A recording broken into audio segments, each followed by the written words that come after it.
Muito bem, pela primeira vez eu vou entrevistar um conterrâneo, que é da terrinha, Manaus.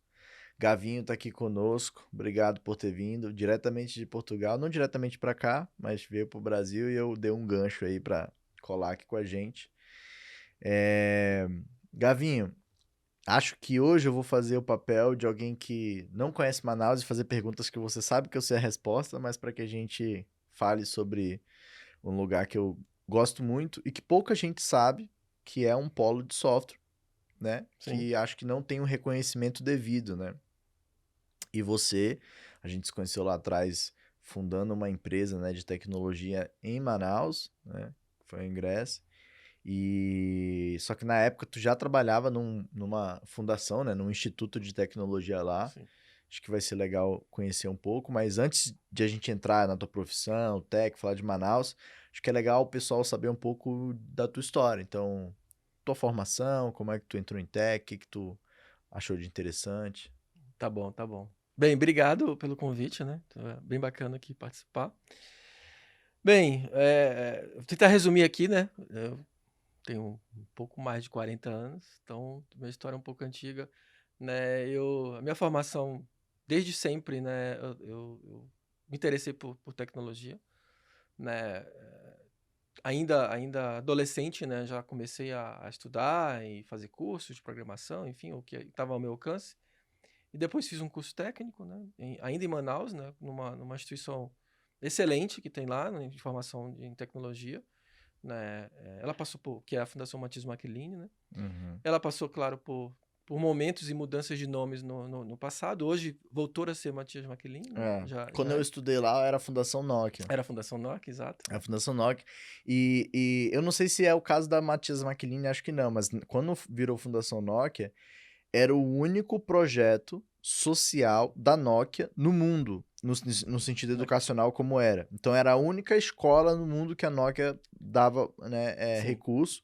E era animal, assim, tinha estrutura completa, né? Comida, armário, o aluno ficava o dia inteiro. Era realmente um. Sensacional, exato. A Nokia, quando entrou, né, ela fez um trabalho muito de atualização, né, tanto de Sim. curso quanto de infraestrutura. Então, Eram 4 cursos, né? Informática, eletrônica, mecatrônica, e aí na isso, época fazia sentido telecomunicações, né? comunicações, para a Nokia fazer todo sentido, exato. E, cara, essa instituição, né, uma experiência inesquecível, assim. Foi muito legal e é exatamente nesse modelo, quando eu estudei lá, né, bem antes, né, Uhum. a gente já era assim, né, então a gente era um curso Eram que esses mesmos 4 cursos. eu acho que não tinha telecomunicações nem mecatrônica, era só Tá, mais focada em informática e eletrônica, né. Mas era o dia inteiro, né, então você sim, fazia as 2 grades, né, curriculares, né, sim. tanto técnica quanto e foi onde, de fato, né, eu aprendi a programar, né. Antes disso a gente brincava, Sim. né. Não, eu quando eu entrei, eu não sabia o que era programar. Eu achava que eu ia aprender Word e Excel. Ah, informática. Ah, eu fiz um curso de informática. Eu acho que agora eles vão me ensinar o módulo avançado de Word. VBA, né. É, exato. Eu falei, bom, legal, vou fazer, vai ser fácil. É, é. Não, mas enfim, né, então e aí posteriormente, né, eu fiz, sempre tive um desejo, né, e um sonho de empreender, né. Uhum. E eu não sei nem o quanto que você sabe disso, né, mas ainda no final desse curso de técnico, né, a gente, eu e os amigos, né, a gente começou a empreender, né, tinha, sei lá, 18 anos, algo assim. E a gente teve alguns projetos, né, Hum. de programação, a gente fez alguns softwares nossa, em Clipper, né, então a gente fez É. alguns sistemas em Clipper. Mas logo em seguida, enfim, né, pô, um monte de moleque não sabia nada de empreender, enfim, Brasil também era outro cenário, né, tanto de empreendedorismo Sim. quanto de tecnologia, internet, enfim, era tudo muito mais difícil, né, e a gente acabou, não avançando. Depois eu fiz um curso de informática mesmo, né, lá em Manaus, né, em Mas isso ciência da computação. depois da Fundação Sim, sim, sim, sim, sim, Tá. exato, né. Mas era um E curso de graduação. De graduação, exato, né. Então é um curso que eu tive a oportunidade de fazer à noite, então e eu tinha também sempre uma visão de que eu queria muito Uhum. trabalhar, eu queria praticar, né, eu já Ah. sabia Era, várias era, coisas. era faculdade. Era federal? Não, não Era era federal, foi uma faculdade, particular. particular? Exato, né. É, Exatamente por isso, né, que tu o conseguia trabalhar. exato, É, né? eu fiz federal e não foi tão simples assim. Exato. A minha prioridade era trabalhar, né? Aham, Só que, enfim, sabia que era interessante também fazer uma faculdade. sim, Então eu fui, bem, eu quero trabalhar e fazer o curso. Então a única opção que eu tive realmente, é, claro, né? Felizmente eu tive a opção, né, de também claro. trabalhar, estudar na faculdade particular. E é um curso de ciência da computação, então acabou sendo um curso muito bom, né? Tive uma visão ampla, né, de várias coisas dentro da tecnologia e pude conhecer coisas que não eram tão programação, né, É. básica, que eu já sabia, né? E, enfim, né? E aí, bem, nesse período eu trabalhei, né, estagiei, enfim, fiz todo o processo ali, né, comum, né, como programador. E aí foi quando em dado momento, né, eu voltei a empreender, né, com Hum. alguns amigos na empresa que a gente O que que trabalhava. era empreender nessa época? Você montava... Porque não montava um aplicativo, né? Cara, era Não era fazer. essa época ainda. Não era, né? Então, cara, a gente fez muita coisa legal nessa época. Eu tô falando aí de 1998, talvez, tá? Uhum. E para Manaus, né, o que que a gente fez, né? Então, o que que era empreender, né? Primeiro que a gente queria fazer uma plataforma, né, de e-commerce, né, para Manaus, principalmente para os lojistas. Manaus, Aham. né, tem historicamente, né, um polo forte de comércio, principalmente de eletrônicos, né? E a gente entendia que tinha um mercado, né, para isso na internet que estava crescendo ali. A gente via um pouco desse crescimento de e-commerce. Agora, é claro que nessa época a internet não tinha internet para celular, poucas cidades tinham internet de banda larga, né, era tudo de Uhum. escada. E quando a gente fala de Manaus, né, então, tecnologicamente falando, era um pouco mais atrasado nesse sentido. E a gente teve que fazer coisas bem interessantes. Por exemplo, né, enviar pedido via fax para o Hum. lojista, Hum. porque ele mal tinha e-mail, né? Quando não, dependendo do modelo de empresa, como por exemplo, sei lá, farmácia, né? A gente entregava para eles um pager, né? Muita gente não vai nem saber o que que é isso, né? O que que é um pager, Um Gabriel? pager que basicamente é um dispositivo móvel que tu recebe meia dúzia de palavras ali, né? Aham. Se duvidar, até menos que um Twitter, né?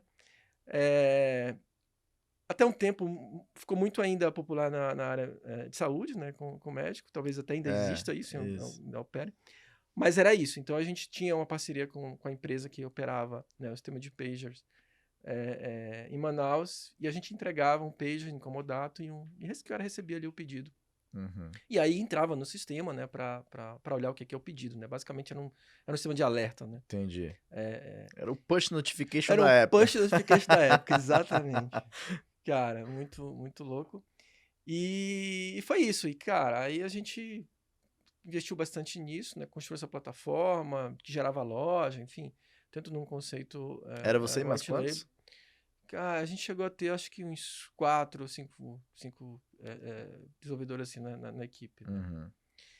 A gente fez isso, a gente fez supermercado, a gente fez farmácia, E a gente vocês iam fez. fazendo? Vocês iam passando na rua, viam um problema e falou, ó, vamos Vamos resolver esse fazer. problema. Pizzaria, então a gente Já tinha um UIzinho, já? já era bem white label, assim, a gente tinha meio que um gerador, né? Isso é uma coisa que perdura muito, assim, muito do que eu faço, né? Eu gosto sempre de fazer coisas que sejam um pouco mais escaláveis Uhum. e que tenham um mínimo de esforço de repetição, né? Então, a gente sempre tentou trazer muito isso, né, também nessa época, né? E, cara, a gente fez jogo de dominó multiplayer, por exemplo, na época, Uhum. né? Uhum. E funcionava bem legal, Online? online com chat. Ó. Tudo nessa época, né? Em Java era Hoje em dia é o applet. contrário, né? Eu lembro, na minha época ainda estudando, que a gente, quando ia falar de fazer software, a gente pensava em aplicações que rodavam ali no cliente, no desktop. Hoje em dia, isso é É inimaginável, né? inimaginável. Exato. Rodar offline você vende como feature, né? Porque o padrão é online. Exato. E aí, ó, mas se não cair a internet, roda offline aqui com, sei lá, um local Sim. session, enfim, Uns né? local stories ali e Um tal. workers É, ali. é. Mas normalmente, esse era o padrão, né? Você fazia um sisteminha de caixa, você fazia um sisteminha disso. Funciona... Inclusive fiz. Sistema de É. caixa, nessa época, nessa natureza, Mas fazia isso também. conversa com o negócio? Não, protocolo de internet? Não, não Que tem isso? isso, não. API? Bom, nada. Era tudo lib, né? Tudo lib, exatamente, né? Então é uma época bem forte em desktop, né? Mas a gente ainda fez muita coisa, principalmente usando o Applet em Java, né? Hoje em dia, acho que talvez alguns bancos ainda usam, Nessa né? época, qual era a tua linguagem que tu mandava bem? Cara, era Pascal em Delphi, né? Delphi ainda Delphi. usam muito em algumas Gostava de áreas, programar em Delphi. mas eu gostava bastante também, exato. E Visual Basic, né? Então, a Ah, internet, assim, a Visual Basic e ASP, né, era muito sim, forte, né? sim. Então, quando a gente fala de internet, Visual Basic e desktop era mais Mas Delphi. e aí não deu certo? Porque quando eu te conheci, tu Não, tava na FPF. exato. Aí eu fui convidado para ir para a FPF, essa empresa, ela não estava... A gente estava tendo bastante dificuldade de escalar comercialmente, né? A gente tinha um parceiro, né, que cuidava disso, mas existia um grande desafio ali. E como eu nunca entendia muito, meu foco era realmente programação, né, era tecnologia, né, eu pouco contribuía com isso Uhum. e isso me incomodava bastante. E aí, assim, fui convidado para ir para a FPF tá recém-fundada, né, a FPF Tech, né, que na época ainda tem esse nome, né, mas era mais conhecido como Fundação Paulo Feitosa, né. E aí eu fui convidado para ir para lá, né, e era uma equipe que estava sendo formada para trabalhar com tecnologia, né. Esse período foi alguns anos posteriores que a lei de informática, né, Isso. foi promulgada, né, para começar a aplicar em Manaus. O que é a lei de informática? Basicamente é um conjunto de benefícios, né, para a Pouca gente indústria. sabe disso, inclusive. Então, é um conjunto de benefícios para a indústria, né, no qual permite que a indústria tenha algumas deduções de imposto, né, Uhum. deixem de pagar alguns impostos, né, e com isso a contrapartida deles é investir em pesquisa e desenvolvimento, né. Então, assim, essa lei ela foi determinada, foi criada, enfim, e logo depois, né, a fundação, uma das primeiras ali, na Fundação Paulo Feitosa, que começaram a trabalhar com o uso dessa verba, Aham. né. Ela E criou uma solução para empresas que não tinham onde alocar esse exatamente, investimento para se beneficiar exatamente, essa né. parada, né? Exato. Então a lei ela define ali as formas que você pode usar esse Uhum. recurso, né. E uma das formas, Uhum. né, é investir em instituições de Isso. pesquisas locais, né. Então ela exige que a instituição seja local, ela exige que as pessoas que trabalham lá morem em Uhum. Manaus, né, de fato, né. Ela não estimula, muito pelo contrário, desestimula a terceirização. Sim. Então a lei traz realmente um objetivo de criar uma cultura e um ecossistema em Manaus, E, né, e, para e, isso. e para dar um pouco de dimensão, que eu sei que você conhece as cifras na unha, porque você fazia os orçamentos de projeto, né? Também é. Vamos dar uma dimensão para quem assiste. Pega qualquer exemplo, não precisa dizer a empresa se não puder, mas dá um exemplo de um tamanho de um orçamento.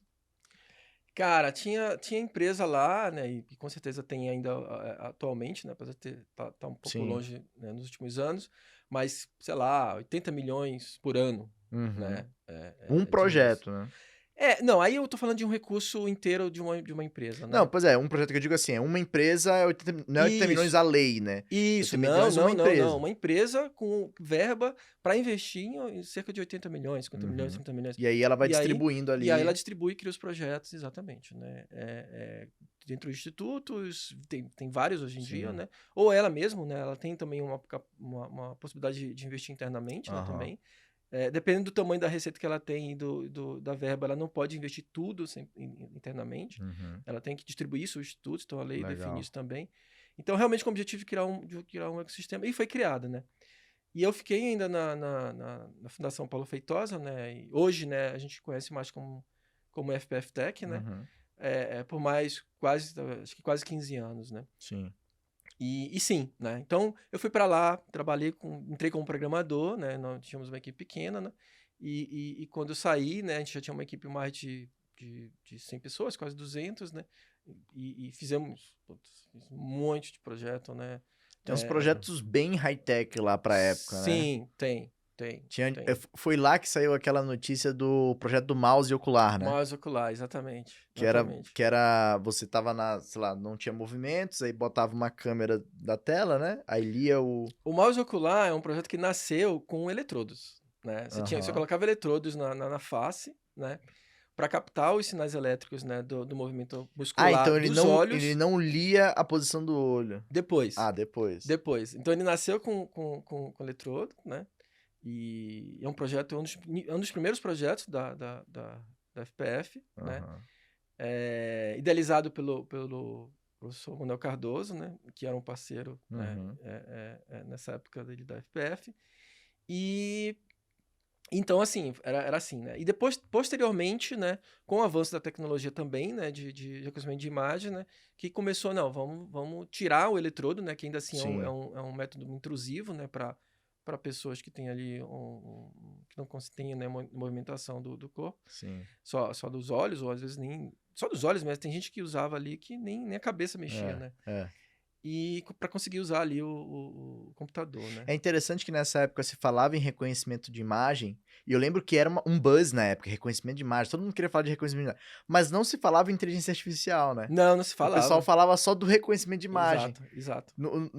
Isso tinha uma fama maior do que inteligência artificial em si. Não falava de modelos, de preditivo, não Não, falava isso, nada disso, né? nada disso. Talvez porque fosse um tema um pouco mais complexo para as pessoas entenderem, né? É. Na época. E eu acho que não tinha nenhum caso de uso real que pudesse dizer assim. Por Não, exemplo, não tinha nenhuma empresa na época que o algoritmo, fosse. né, transformava, né? Por exemplo, o Waze, quando entra e, pô, começa a modificar como a cidade funciona, aí você tem um caso real para explicar Exato, inteligência artificial, exato. né? Não tinha, de fato, não tinha, né? E sim, usava, né? Muitos É. modelos matemáticos, né? Redes neurais, enfim, tinha, né? Principalmente quando a gente está falando ali de reconhecimento dos olhos, né? É. E aí depois o projeto foi E aí avançando vale para íris, frisar, né? né? A gente tá falando de que ano aí? Nossa, mano. A gente tá falando, se a gente começar ali o mouse ocular, talvez nos 2000, um pouquinho antes disso, né? E depois isso, Anos, 2005, anos 2000, pouco antes disso, em em Manaus. Manaus, Em Manaus, um exatamente. lugar em que, né, a maioria das pessoas tem a Exatamente. impressão que só tem mato e Só tem canoa. mato e canoa, exatamente, né? As piadinhas da tribo, né? A gente Exatamente. ouve sempre. Os índios tudo lá usando sem mouse os Exato, computadores. exato, exatamente. Exatamente. Então, aí provavelmente os de reconhecimento de imagem, acho que foi lá para 2005, por aí, né? Então, que aí foi avançando, a gente foi aplicando novas tecnologias, né? Uhum, E foi avançando, né? E tinha muito projeto bacana, assim, para a época, né? Para Manaus, né? uhum, Automação residencial, por uhum. exemplo, né? Então, dispositivos usando Verdade. redes sem fio, né? Então, a gente fez muito projeto bacana, né? Mais recentemente, né? Tem várias outras coisas lá, né? Cara, então assim, eu acho que essa lei e todo os institutos que foram criados, né, depois o próprio Instituto da Nokia, né, Uhum. o próprio Instituto da Samsung, né, É. então O assim, Cydia tá criou, até o hoje CID já muito tá lá, forte, muito né? forte, exatamente, né, Um prédio inteiro, né, o Cydia. exato, é um prédio inteiro, né, construiu de fato um ecossistema em Manaus fantástico para tecnologia, Uhum, né, as universidades, né, criaram mais cursos, né, tanto particular, né, e sim. até as públicas, né, criaram outros tipos de curso na área de tecnologia, né, então se criou de fato, né, um ecossistema lá, né, de tecnologia muito Aham. forte, que, né, a gente vê empresas de outros lugares, né, de São Paulo, enfim, de outros lugares do Brasil, contratando pessoas de Manaus, Não, né. não, a gente é uma exportadora absurda. Eu falo, a gente, né? Manaus é uma exportadora absurda de talento que ninguém reconhece. Tem umas histórias boas de lá, né? Do próprio, da UFAM, do Federal, que é onde eu me formei. Dos professores que hoje estão lá dando aula, mas que criaram empresas, venderam para o Exato, Google uma exato, empresa, né? exatamente. Lá atrás, quando não tinha sistema de busca no Brasil, na verdade tinha, mas nenhum proeminente ainda, né? Tinham vários. Eles venderam o deles para o Google, porque o Google não conseguia entrar Sim, aqui. Então, sim. sim, de fato tem um talento ali oculto que não tem tanto olho, mas a gente exportou. Vários Sim, amigos meus hoje estão na Europa, estão nos Estados Unidos, Canadá, sim. África do Sul, estão Não, os exportados para o projetos que mundo, né? são feitos para nível global, né? É, Eu participei de exatamente. vários projetos de nível global, a gente teve que Esse caso da selecionar. Samsung, por exemplo, você comentou, uma vez eu tava conversando com um casal de amigos que é de lá, trabalha no Cydia, ele falou, cara, o Cydia hoje, ele tem uma participação, uma relevância importante no processo de fabricação de TVs da Samsung. Sim. Nós somos parte relevante do processo, ou de teste, ou de revisão do projeto, né, do software da TV e vice-versa. Então, assim, e a gente não tem essa visão, né? A gente acha que ele virou só um celeiro de produção industrial. É. E não, tem uma parte de conhecimento técnico que é aplicado e formado ali, né? Sim, sem dúvida, sem dúvida. De fato, né? Na área de TV, na área de celular, enfim, né? Eu sei que a Samsung trabalha, tem muitos projetos, né, de nível global, né, que fazem parceria com a Coreia, por exemplo, né? Exatamente. A FPF faz muito projeto também em parceria com empresas globais, né, que têm sua indústria em Manaus, né, em parceria com a França, enfim, com a Alemanha, projetos realmente de nível internacional, não é uma coisa só local, só para o Brasil, Exato. né, que são usados no mundo inteiro. E pra gente que saiu de lá, né? Eu sei qual é a minha opinião, quero saber a tua. A gente saiu de lá e veio pra São Paulo, agora você tá morando fora do país, né? Quando você vê desenvolvedores de outras regiões do mundo, de outras regiões do Brasil, e você lembra, né, das tuas equipes de desenvolvimento lá de Manaus, tem diferença? Cara, tecnicamente, ponto de competência, zero. Zero diferença. Zero diferença, né? Apesar de eu não digo que isso é uma desculpa, mas a dificuldade de criar comunidade, participar de comunidade, né, para quem está em Manaus é um pouco mais difícil, né, pela distância, Total. né? Se cria ali, já tem, né, enfim, se criou várias comunidades locais lá, mas isso ao longo dos anos sempre foi um desafio, né, de se atualizar, enfim, né? Uhum. Mas mesmo assim, cara, É. acho que zero É diferença. isso, né? Dado o isolamento, eu acho que é uma turma muito competente, né? Que sai Sim, para bater de frente realmente sim, com muito público. Tanto é que, né, eles são exportados. Eu, quando saí de lá, acho que tu chegou a acompanhar, né, algumas vezes, eu cheguei a fazer um evento, sim. alguns anos, uns 3 ou 4 anos, não lembro bem, de um evento lá para levar talento de fora para Manaus. Eu até gravei um documentário, depois eu boto no link do vídeo, em que eu documento esse evento, uns 17 minutos só, e eu conto isso que eu vou falar agora, assim. Grande parte de eu fazer esse evento é porque quando eu levava a galera que trabalhava na Microsoft, no Spotify, no Google, etc, para palestrar, o que eu queria que o pessoal de lá visse, falou assim, mano, o pessoal que tá trabalhando nessas Big Tech não é muito diferente de mim. Eu acho que eu consigo também. E começar realmente a se aplicar e fazer Sim, acontecer, porque quem tá lá não tem essa visão. Você tá isolado, você pensa assim, pô, o pessoal lá do Vale do Silício, meu, deve ser virado no Giraia. A diferença entre Manaus e essa galera é o acesso, é o que é você acesso. falou. Tô aqui já, tá perto, né? Sim, sim. Então, acho que tem essa componente. E aí, recentemente agora, né, você tá em Portugal, que virou um lugar que é um importador, na verdade, de brasileiros, né, na área de tech, né? É, o Portugal a gente tem visto, né, um caminho, um meio, né, porque essencialmente eu não vejo Portugal como um polo muito forte ainda, né, de tecnologia de formação, né, talvez pelo próprio tamanho, né, do país, né, mas é um polo que tem várias grandes empresas, né, além das próprias startups, tem algumas unicórnios lá já, né, e estão na área de inteligência artificial, enfim, e outras, né? Como a Farfetch, por exemplo, né? Que é uma empresa muito grande na área de e-commerce, né? É, então, assim, tem um polo bem interessante, né? E muito forte, no qual eles estão realmente trazendo e importando brasileiros, né? Uhum. Então, lá, eu costumo dizer que, cara, acho que é mais fácil ouvir inglês, francês, espanhol do que português, né? Tem muito estrangeiro, né? Então, e muito brasileiro, né? Então, sim, a gente vê bastante gente indo para lá, né? Mas um pontapé, viu? Eu vejo que o mercado da Europa é o mercado no qual muita gente acaba indo, né? De forma mais... O resto da Europa, né? Então, acaba sendo meio que um caminho, né? Eu vejo muita Uhum. gente indo para Portugal, né? Trabalhando de lá, né? Mas um tempo depois também trabalhando para outras empresas, né? Sim. Da Europa ali, da União Europeia, né? Seja se mudando ou seja até remoto, né? Hoje em dia tem sido muito comum, né? O trabalho remoto e continuando a morar em Portugal, né? Então, Então, sim, né, isso acontece. E eu vejo muita gente procurando, né, brasileiros, né? Tem benefício, Gavinho, direto, assim, você vê, comparando tua qualidade de vida aqui, São Paulo, e aí você vai pra lá agora.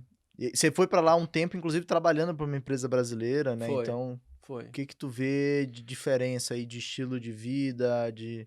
Tá. Cara, eu acho que o principal, né, na percepção, é segurança. Tá? Então, primeiro, eu acho que eu colocaria como segurança. Quando a gente olha assim de qualidade de vida, quando a gente olha.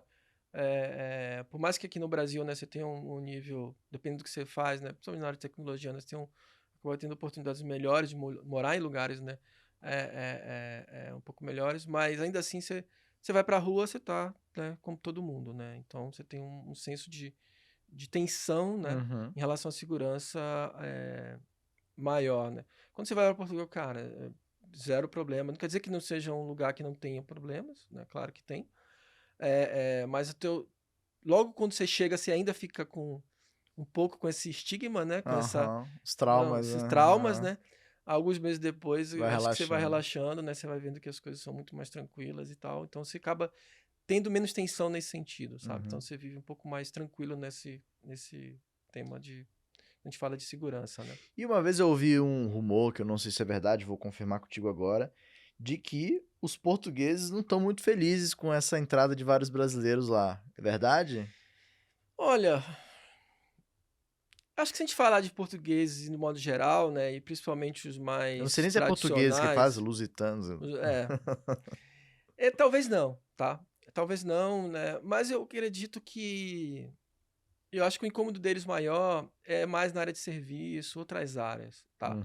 Quando a gente fala de tecnologia, muito pelo contrário, porque não tem suficiente, assim como não tem em qualquer lugar do mundo, né? E não existe um pouco, não existe esse roubo de emprego, vamos dizer Aham. assim, né?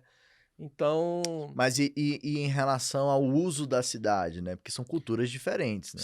são bastante, né? Os portugueses, de modo geral, eles têm um certo incômodo, sim, né? Quando a gente fala um pouco de cultura, uma forma. Uhum. O português, apesar de ele ter uma proximidade com o Brasil, ele continua sendo um europeu, né? Exato. Então, Exato. existe sim um choque, né? Em alguns aspectos, né? Então, sim. Mas eu não acredito que isso seja algo gritante, tá? Na minha Tá. Não, opinião. não é algo que você, que se mudou, sentiu. Não, acho que Hum. não, né? E para quem tá sondando essa ideia, tô sondando aqui a ideia de morar em Portugal. Quais são as, sei lá, 3 coisas que precisa ou se preparar ou ter em mente? Que você ou aprendeu quando chegou lá ou que Cara, você fez bem em se preocupar. tá bom. Acho que a primeira coisa é cultura, né? Eles são, não é igual ao Brasil, né? Eles são diferentes, eles têm uma cultura diferente, eles têm um modo de lidar com as coisas um pouco diferente, tá? Eu vejo que eles são bem pragmáticos em vários assuntos, né? Eles são um tanto intolerantes, né? Eu não sei se a palavra certa seria intolerante, ou a gente que é brasileiro é mais tolerante ou mais leniente em relação a várias coisas, Uhum. né? Eles são bem mais intolerantes quando você faz alguma coisa errada, né? Por mais que você não saiba que está fazendo errado, Sim, né? Eles entendem que tem que saber, né? Você tem que exato. saber. Então, assim, acho que um ponto é esse, cultura. Você tem Estudar a que estudar a cultura. cultura, entender que você vai chegar lá e você vai pegar um esporro do garçom, né? Você E tomou um esporro do garçom? várias, né? Conta um esporro que você levou aí. Cara, sei lá, a gente pede, sei lá, se a gente pede tá, um exemplo talvez simples, né? Água, né? Eu particularmente, não sei se por ter morado em Manaus, pra mim a água tem que ser gelada, Aham. né? Ou com gelo. E, cara, lá eles não bebem água gelada, né? Então, e aí você vai dar uma reclamada, né? Você pega um esporro, você não pediu? Você não Aula. pediu? Você não pediu que queria gelado? É, Ou fresca, né? Como eles chamam, né? Não é gelada, é é fresca. fresco. Então tem um pouco dessa questão também do idioma, né? O próprio idioma, né? Eles falam um pouco mais rápido, então. E as palavras, alguns vocabulários são diferentes, então você vai Uhum. sentir dificuldade no início de entender algumas coisas, né? Principalmente no telefone, né? Que eles Uhum. falam de jeito que eles comprimem muito, né, as vogais, então acaba você Hum. tendo um pouco mais de dificuldade de às vezes entender. Então, assim, essa parte eu acho que é importante Tá. você estar preparado para isso, Sim. né? E claro, não quer dizer que você vai ser também passivo em relação a ser maltratado. Mas algumas vezes é uma questão cultural. Não é porque ele tá te maltratando porque Uhum. ele é filha da mãe e tal, nada disso, né? É Perverso, né? porque é assim, eles pensam de forma assim, cara, né? Então tem muita coisa assim que você tem que estudar, sempre, será que eu tô fazendo certo? É um pouco chato, né? Uhum. Mas é importante que você tá num país novo, você não conhece, né? Então eu Exato. acho que é importante você estar ali tentando entender como é que as coisas funcionam, né? Acho que isso é uma coisa. Existe uma certa. Eu acho que eles são bem avançados. Se você colocar uma segunda coisa, eles são bem avançados em vários aspectos do ponto de vista de governo eletrônico, sabe? De resolver as coisas. Mas eles são um tanto burocráticos, tá? E às vezes até mais que o Brasil, né? Isso impacta, por exemplo, na hora de alugar uma casa. Na hora de alugar uma casa, na hora de resolver documentação, sabe? Na hora de Entendi. ser, Então de tem que se ser preparar bem também para essa etapa. isso, estudar, conhecer, né? Muda muito, tá? Eu tenho visto nos 2 anos que eu tô lá, né? Eles têm evoluído e mudado e simplificado de forma recorrente, tá? Então, por exemplo, recentemente, até, vou te dizer, até 6 meses atrás, para te dirigir em Portugal, depois que você está morando lá, você tem que fazer a transferência da tua carteira de motorista do Brasil para lá.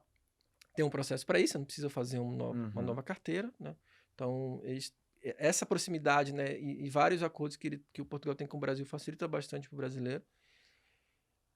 Sei lá, um mês atrás eles falaram, não precisa mais. Você Hum. usa a carteira de motorista brasileira até vencer e aí você transfere, Hum. né? Então eles estão sempre realmente evoluindo, estão sempre mudando e melhorando E tu em vários usou o que aspectos. para se informar na época que você estava fazendo essa Cara, a mudança? internet, Não seguir tem um lugar grupos. específico, tá espalhado. Não, eles têm, se tu for olhar lá, tem, sei lá, Portugal, Gov, eles têm uns portais que têm Entendi. bastante informação. Muitas vezes as informações são um pouco resumidas, mas aí você vai complementando, né? Às vezes são incompletas, às vezes não tem muito detalhe, né? Então você tem que realmente estudar ali várias fontes para isso e pedir apoio de quem já fez, né? Quem já conhece. Corre o risco de bater no aeroporto lá e voltar? Corre o risco, depende do que você vai fazer, né? E depende de como você vai fazer, né? Uhum. Normalmente, o ideal, né, é que você tem várias formas de tu ir para Portugal, né, para trabalhar e tal, né? O ideal é que você já vá com tudo certo, né, com uma empresa, com algum tipo de contrato, né? No meu caso, né, eu fui por conta própria, trabalhando ainda pro Brasil, né? Então, minha intenção não era, em primeiro momento, trabalhar para uma empresa portuguesa, né? Uhum. E que isso tem um outro processo ali para te conseguir ter o visto, né? Tá. Autorização de residência, né? Mas assim que eu cheguei lá, a gente tem um período, né? Se não estou enganado, é 180 dias, algo assim, né? Ou 90 ou 180 dias, não lembro agora os dias certos, que você pede para autorização de residência, né? E aí, no meu caso, eu acabei tendo sorte, resolvi isso nesse período, né? E para poder trabalhar lá, mesmo não sendo necessariamente uma empresa portuguesa. Mas facilitou também, né? Eu acho que as minhas filhas já moravam lá, então a proximidade familiar, né? Isso ajuda, né? Mas normalmente demora um pouco mais esse processo. Mas, cara, é o que eu digo: tem que estudar e ver qual é a melhor opção para ti. Tem visto de Uhum. trabalho, tem autorização de residência, tem uma série de opções para quem quer morar e migrar para Portugal, né? É entender qual é a melhor que faz sentido para ti. E lá tem o bairro dos brasileiros, o bairro que é pra ir. Não vejo isso, tá? Não vejo um bairro brasileiro Portugal inteira, né? É. né? Eu conheço mais Lisboa, então, cara, tem brasileiro em todo lugar, Ah, né? Em tá. todo lugar. Então não, Não tem a Brasilândia não lá, tem, então. não tem. Você vai encontrar brasileiro em todo lugar, né? Sempre. Então não vejo muito isso, não, né? Aí é muito de cada um, Então, né? meio que realmente, quando for procurar um apartamento ou casa, pode ficar mais tranquilo em qualquer lugar. O lugar que te apetece. Exato. Preço e Preço. lugar, É e isso aí, eu imagem. vejo. Exato, né? Você vai encontrar vários guias, várias coisas que você vai dizer, onde é mais barato, onde é mais não é, onde que é melhor para Tem um emprego, site tem. lá que é o site bom de fazer essa procura? Tem alguns. De moradia, por exemplo? É, Tem alguns, sim. Tem pelo menos uns 3 ou 4 que são fala um aí. mais famosos. Sei lá, Idealista, por exemplo, é um site que eu acho bacana, Foi o que né? tu usou? Então, no meu caso, não, porque o meu caso foi um caso talvez bem atípico, né? A minha cunhada já tinha ido para lá já há uns Ah, meses antes, né? e ela ajudou a gente a procurar antes da gente ir, né? Entendi. E já tinha um corretor no qual ela alugou o dela, Confiável. e a gente encontrou no mesmo prédio que ela, né? Ah, legal. Então foi um caso bem atípico, não um caso comum, não. Legal. E aí agora você, né, estava trabalhando no PagSeguro, Exato. mas voltou a empreender, né? Exato, exato. Até então eu estava ainda no PagSeguro, né, como gerente de engenharia, e foquei, né, agora, né, tô 100% focado na minha empresa, né, Media Code. no Media Code, exato, né. É uma empresa que a gente fundou, na verdade, tem uns anos, né, e eu nunca, de fato, me desliguei da empresa, mas me distanciei, né, fazia mais uma consultoria tecnológica ali na operação da empresa, né. Aham. E recentemente voltei 100% para a operação da empresa, né. Então, basicamente, é uma empresa, ao longo dos anos, né, a gente foi entendendo o mercado e construindo, né, várias soluções. Na prática, hoje, a gente tem uma suíte de tecnologia que virou uma plataforma, né, tecnológica para Aham. transmídia, né. O que que é transmídia? Então, a gente entrega a solução, né, resolve problemas entre o mundo real e o mundo digital, né. Então tudo aquilo que você quer, conectar esses 2 mundos, né, é onde a gente constrói, né, solução para as empresas na nossa plataforma. Fortemente com QR Code, né, então quando você fala a empresa nasceu com QR Code, né, sempre foi o core dela, do ponto de vista, que envolve ali as soluções, né. Eh, então, no passado, né, quando a gente construiu e iniciou a empresa, o QR Code era ainda o pessoal ainda tinha várias dúvidas, né, entendia que o QR Code não era uma tecnologia que ia avançar, né. A gente sempre entendeu que era uma solução, muito simples e fácil de aplicar, Uhum. onde a gente vê QR Code em tudo que é lugar, né. Sim. Então a gente entrega a solução para isso. Então, você quer, sei lá, fortemente hoje a gente trabalha muito na área educacional e livros, né. Então você quer entregar mais informação num livro, por exemplo, você pode colocar um QR Code nesse livro, né, e entregar conteúdos digitais, né, que complementam esse livro. Muitas vezes é uma degustação do livro, você pode, enviar para um amigo, enfim, né, de forma totalmente digital. Então isso é um exemplo, né. E aí tu decidiu se focar agora, por quê? O que que o Gavin vai construir estando 100% focado? Tá. Acho que um dos motivos, né, ao longo da minha carreira nos últimos anos, eu investi muito em gestão, né. Uhum. Eu não sei se você lembra, mas quando eu saí da FPF, né, e entrei na Ingress, né, uns anos atrás, né, um dos meus objetivos era voltar fortemente para a tecnologia, né. Sim. Eu tinha me distanciado um pouco, porque eu acabei entrando muito na área comercial e financeira da empresa, apesar de sempre ter um pé na tecnologia, porque eu gosto muito, então na área de conceber produtos e soluções, né, ainda na FPF Tech eu sempre participava, mas eu sempre sentia muita falta de tecnologia, que é algo que eu realmente gosto de programar, enfim, né.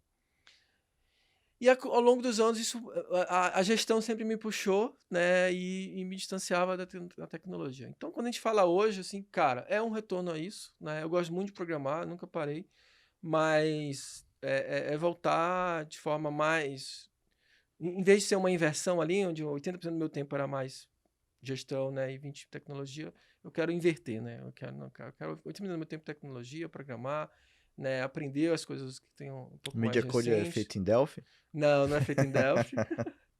A gente usa, em back-end a gente usa bastante Python, né, usa Node, outras coisas, mas principalmente Python, né. E mobile, né, recentemente a gente está usando bastante Flutter, Uhum. né, para soluções de app, né. E web, enfim, a gente usa mais Vue ali como um framework visual, né, mas a gente tem coisa em React, tem outras tecnologias ali. Tem aplicação no que vocês estão olhando aí pro Media Code, nesses novos paradigmas digitais? Você falou transmídia, tô trazendo, conectando soluções do mundo real com o mundo, né, digital. Exato. Como é que entra aí metaverso, VR, augmented reality, NFT? Como é que é isso aí? São coisas que a gente está de olho, tá?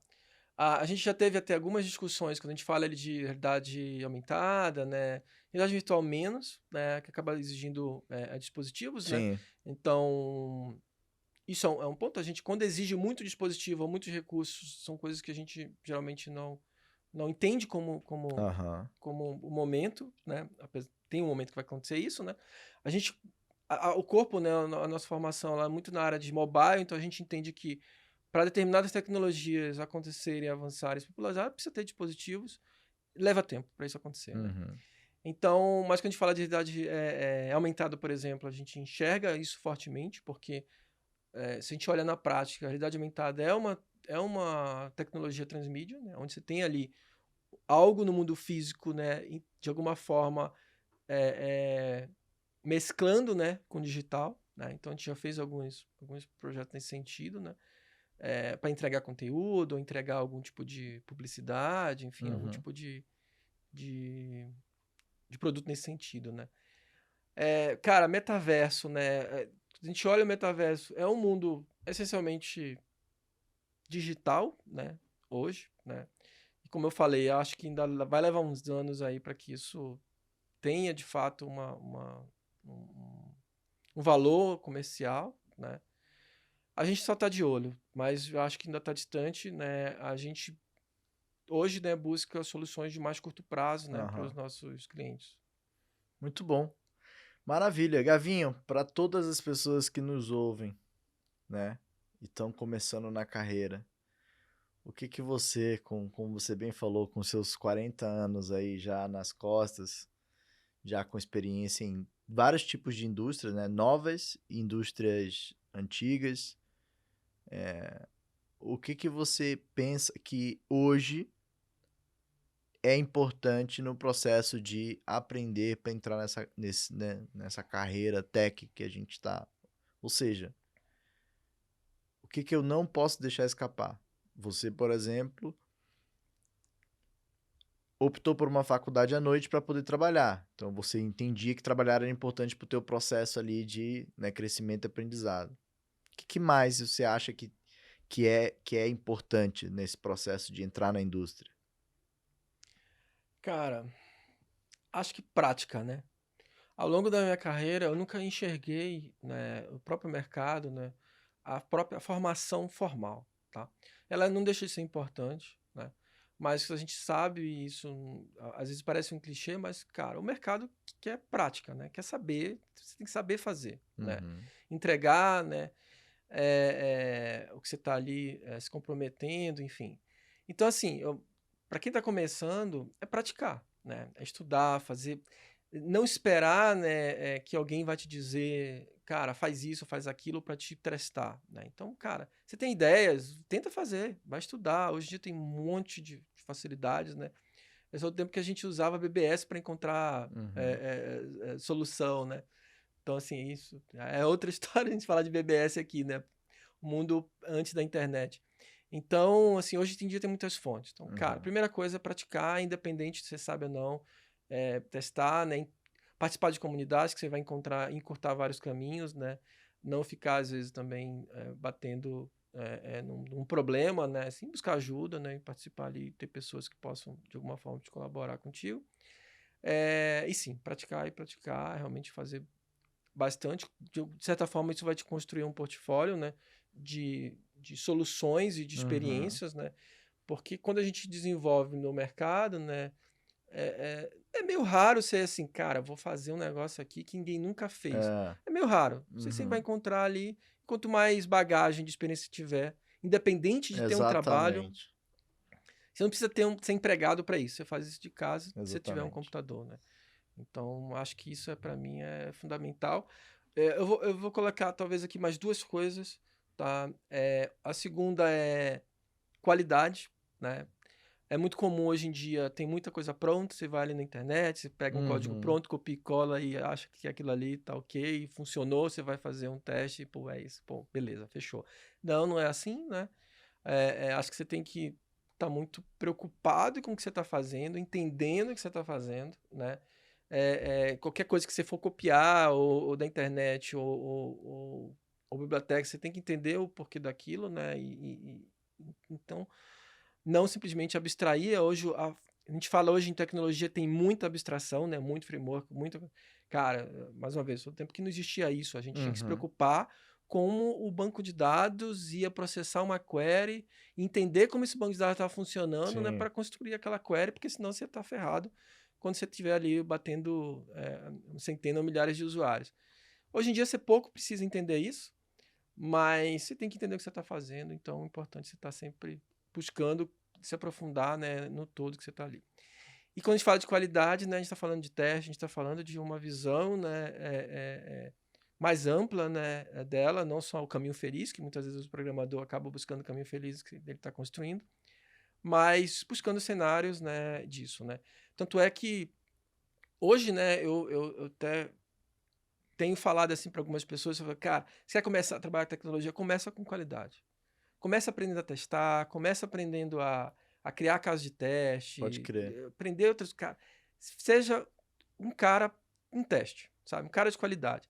E depois migra para programação. Esse é Cara, o... você vai ser um programador Exato. fantástico. Exato. Esse é um caminho de entrada realmente não tradicional, mas que faz muita diferença. Inclusive, o episódio anterior a esse do TXTC a gente gravou com um professor do ITA, Maneiro. focado em qualidade. Bem legal.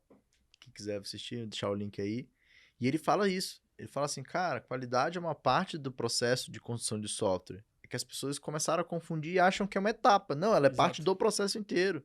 Exato. Então, se você começa para entrar na área aprendendo o que é qualidade de software, dali para frente, tudo que você fizer vai ter qualidade embutido. Por consequência, vai te fazer um bom desenvolvedor. Excelente. Eu tive a oportunidade de trabalhar com pessoas nesse sentido, que migraram, né? Tive a oportunidade de dar oportunidade para pessoas migrarem, né? É claro que depende da empresa que você está, né? Depende da gestão que você está dentro dessa empresa, né? Você pode encontrar alguns desafios para Aham. isso, né? Para migrar, né? Aí é muito de conversar, de explicar, de É. construir um pouco essa etapa, né, Mas de eu acho que migração. combina com o teu primeiro conselho, que é fazer, Fazer. né? Se Isso. você mostra que você estava trabalhando com qualidade, mas você tem um repositório ali, um GitHub, ou uns projetos que mostram que você é capaz de desenvolver, se isso. você não encontrar no trabalho atual, no próximo você conversa É e isso. faz acontecer. É Né? isso. Cara, eu tenho só o terceiro pra Manda gente bala. fechar as dicas, né? A minha opinião. Previsibilidade. Oh, que gostoso. Cara, desafio milenar, assim, todo mundo tem dificuldade, né? E você vai encontrar no mercado de trabalho muita pressão para isso, Aham. né? Previsibilidade, cara, quanto tempo leva, quanto tempo leva. Todo mundo quer saber quanto tempo vai levar e quanto tempo falta É. cara, é foda, desculpa a palavra, mas é um Mas é isso baita mesmo. desafio. Então, assim, para quem tá começando, sugiro já ter isso como mentalidade ali, Sim. cara, medindo as coisas que você está fazendo, Sim. criando técnicas para dizer, cara, quanto que isso leva, Uhum. porque no futuro você vai ser cobrado por previsibilidade, Se né? conhecer, né? Se Qual é a conhecer, minha capacidade exato. produtiva, né? O É que isso. eu consigo fazer? É Tem um isso. livro muito bom que eu recomendo para todo mundo que fala comigo, que tá começando, inclusive eu recomendo. Chama-se The Mythical Man Month. O Mito do Homem-Mês. Você conhece, né? Cara, esse livro é sensacional. Esse livro, tipo, o começo dele já dá um estalo grande. Ele fala assim: nós humanos não fomos feitos para executar tarefas que requerem perfeição. E programar é exatamente isso. É uma tarefa que, se você errar um ponto e vírgula, acabou. Então, por isso que programar, embora não seja difícil, é complexo. É complicado, porque você tem que exercer de forma perfeita um trabalho que não é natural pra gente. Exatamente, né? Exatamente. Então, assim, é isso. Se conhecer, tá sempre, cara, quanto tempo eu levo, isso aqui que eu tô fazendo, quanto tempo eu levei, legal. Se eu fizer alguma coisa diferente, pô, eu fiz em menos tempo, eu fiz Muito em bom. mais. Então, assim, ter isso em mente vai ser importante, que você sempre vai ser cobrado e não tem jeito. Você pode estar onde tiver, você vai precisar definir previsibilidade que você está fazendo. E será lembrado por ter uma boa previsibilidade também. Exatamente. Dificilmente alguém fala assim, cara, aquele desenvolvedor ali entrega essas funções com a técnica ABC. Ninguém fala isso. Agora, assim, cara, esse cara fala que vai entregar, ele entrega. Esse cara é bom. É isso. É isso aí. Muito bom. Cara, é muito diferente falar com pessoas com experiência, porque as dicas que vêm são muito mais profundas do que necessariamente, né? Técnicas aleatórias. Enfim. Sim. Obrigado, Gavinho, pelo teu tempo. Espero aí que essa nova fase do Media Code faça muitas transposições entre o mundo real e o digital. Sim. E sinta-se em casa aí com a gente sempre que quiser voltar e aparecer. Tá bom, cara. Obrigado mesmo. Foi uma honra aí. Foi bem legal. Vamos nessa. Valeu. Tchau, tchau. Valeu.